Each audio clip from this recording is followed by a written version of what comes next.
Diriwayatkan dari Mansur bin Ammar al-Khurasani bahwasannya dia berkata, "Aku mempunyai saudara fillah yang selalu memperhatikanku baik di waktu suka maupun duka. Ia adalah orang yang aktif beribadah, senang bertahajud di malam hari, dan banyak menangis. Pada suatu hari, aku tidak bertemu dengannya pada suatu pertemuan. Aku bertanya-tanya tentang keberadaannya. Aku mendengar berita bahwa ia sedang sakit. Kemudian aku pergi menuju rumahnya. Sesampainya di rumahnya, aku mengetuk pintu. Tiba-tiba putrinya keluar menemui aku seraya bertanya, 'Mau apa engkau datang kemari? Katakan pada ayahmu bahwa teman ayah yang bernama Mansur bin Ammar ingin bertemu dengan ayah,' jawabku. Putrinya masuk rumah menemui ayahnya. Tak lama kemudian ia pun kembali kepadaku seraya berkata, 'Masuklah.' Aku pun kemudian masuk. Setelah sampai di dalam rumah, aku melihat temanku sedang terbaring di atas tanah di tengah-tengah lantai rumahnya. Aku lihat kondisinya berubah. Wajahnya menghitam, kedua matanya membiru, dan kedua bibirnya membeku. Aku sangat mengkhawatirkan kondisi temanku itu. Aku pun berkata kepadanya, 'Wahai saudaraku, perbanyaklah membaca La ilaha illallah.' Ia membuka kedua matanya, memandangku, kemudian pingsan. Setelah sadar, aku berkata lagi, 'Perbanyaklah membaca La ilaha illallah.' Ia membuka kedua matanya, memandangku, dan pingsan lagi. Aku berkata lagi untuk ketiga kalinya, 'Perbanyaklah membaca La ilaha illallah. Bila tidak, aku tidak mau memandikan, memberi kafan, mensolati, dan tidak mau menguburmu.' Ia membuka kedua matanya seraya memandangku dan berkata, 'Wahai saudaraku, wahai Mansur, itu adalah kalimat yang terhalang bagiku, sehingga aku tidak dapat mengucapkannya.' Ketika mendengarkan perkataan itu, aku mengatakan, 'La haula wa la quwata illa billahil aliyyil azim,' dan bertanya, 'Wahai saudaraku, kenapa engkau tidak dapat mengucapkan kalimat itu, padahal engkau telah banyak melakukan ibadah sholat, puasa, menangis, dan berdoa?' Ia menjawab, 'Hal itu semua aku lakukan bukan karena Allah, akan tetapi aku lakukan hanya ingin dilihat masyarakat, ingin tenar dan disebut-sebut sebagai orang yang ahli ibadah. Akan tetapi bila aku menyendiri di dalam rumah, pintu aku kunci, tirai aku turunkan, kemudian aku minum khamr dan melakukan berbagai maksiat di hadapan Tuhanku. Hal itu aku lakukan terus-menerus dalam masa yang sangat lama.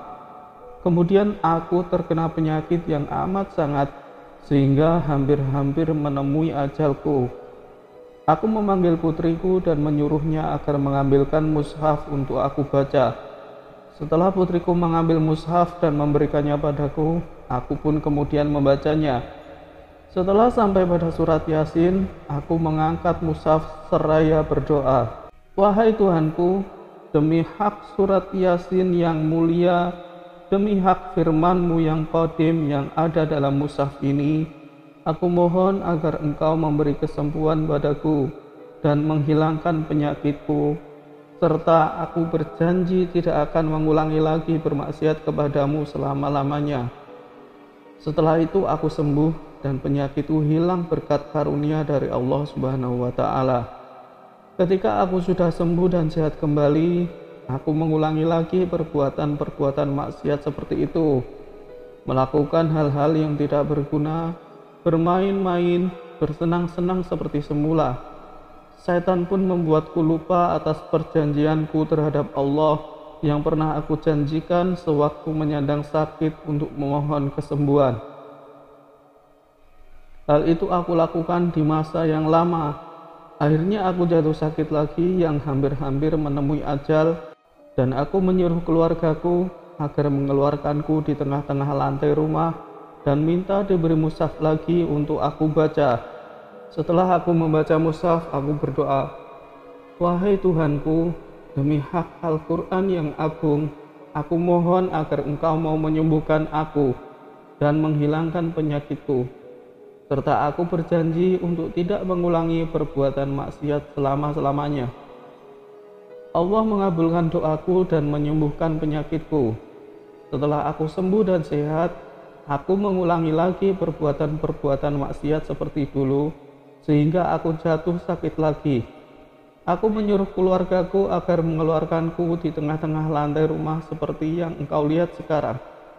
Kemudian aku minta mushaf lagi untuk aku baca. Ternyata dalam mushaf itu aku tidak melihat tulisan sama sekali, walaupun hanya satu huruf. Maka aku mengerti bahwa Allah telah murka yang amat sangat padaku. Kemudian aku mengangkat pandanganku ke langit seraya berdoa, wahai Tuhanku, demi kemuliaan mushaf ini, aku mohon agar Engkau menyembuhkanku dan menghilangkan penyakitku. Aku berjanji tidak akan mengulangi maksiatku, wahai Allah Maha Pencipta langit dan bumi. Ketika aku berdoa seperti itu, tiba-tiba aku mendengar ada seseorang yang berkata dengan beberapa syair, namun aku tidak melihat siapa orangnya. Engkau bertobat dari dosa-dosa ketika engkau menderita sakit. Engkau mengulangi dosa-dosa itu ketika engkau sembuh. Ketika ada bencana menimpamu, engkau menangis. Alangkah keji perbuatanmu ketika engkau telah sehat. Berapa kali Allah menyelamatkanmu dari beberapa kesusahan, dan berapa kali Allah menghilangkan bala yang menimpamu. Tidakkah engkau takut datangnya kematian, wahai laki-laki? Sedangkan engkau terus-menerus melakukan kesalahan. Engkau melupakan anugerah Tuhan yang maha murah dan kasih sayang. Engkau sama sekali tidak merasa takut, juga tidak memahami. Sudah berapa kali engkau berjanji dan merusak perjanjian, dan engkau telah melupakan semua kebaikan Tuhan. Setelah mendengar semua perkataan temanku, aku berdiri dan keluar dari rumahnya. Kedua mataku terus-menerus mengeluarkan air mata. Belum sampai di rumah, aku mendengar berita bahwa temanku telah meninggal. Aku mohon kepada Allah agar wafat dengan husnul khotimah. Karena banyak sekali orang yang akan mati tertimpa malapetaka, padahal sebelumnya telah banyak melakukan ibadah, sholat, dan puasa.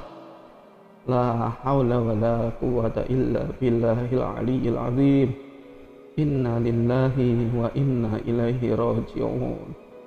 Ya Allah, aku mohon perlindungan padamu dari malapetaka yang menimpa, murka dan siksamu, wahai Allah yang maha mulia dan maha murah.